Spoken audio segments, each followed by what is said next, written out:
কান পাতলেই আগে শোনা যেত ছিচি পোকার ডাক, চোখ খুললেই জোনাকির আলো।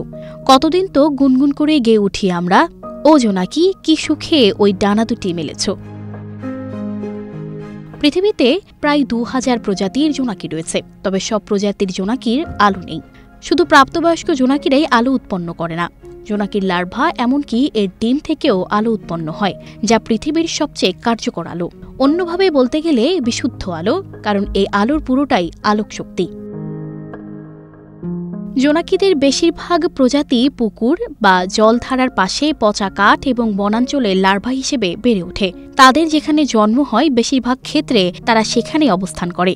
বসবাসের জন্য উষ্ণ, আর্দ্র এবং জলজ পরিবেশ যেমন পুকুর, নদী কিংবা জলধারা জোনাকিদের পছন্দের জায়গা। তবে সমস্যা হচ্ছে বিশ্বব্যাপী উন্নয়নের জোয়ারে তাদের বাসস্থান আজ হুমকির মুখে।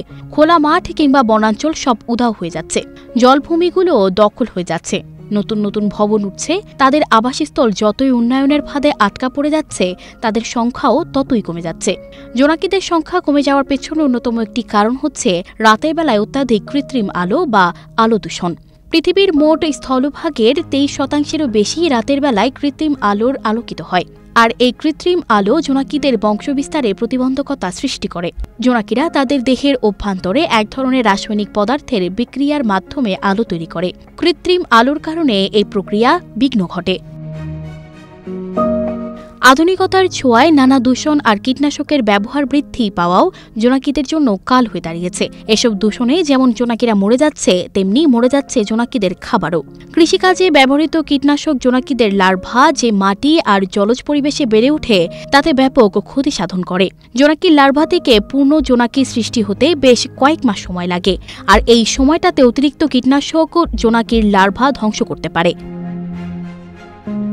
অপরদিকে জোনাকিদের আলোর খেলা দেখার জন্য তাদের আবাসস্থলে ট্যুরের আয়োজন করা হয়। জাপান, তাইওয়ান, থাইল্যান্ড এবং মালয়েশিয়াতে জোনাকি দর্শনের জন্য ট্যুরের ব্যবস্থা রয়েছে। দর্শনার্থীরা এসব ট্যুরে জোনাকপূর্ণ এলাকাতে যান এবং আলোর প্রদর্শনী উপভোগ করেন। এ ধরনের ট্যুর এখন বিশ্বের বিভিন্ন দেশেই জনপ্রিয় হচ্ছে।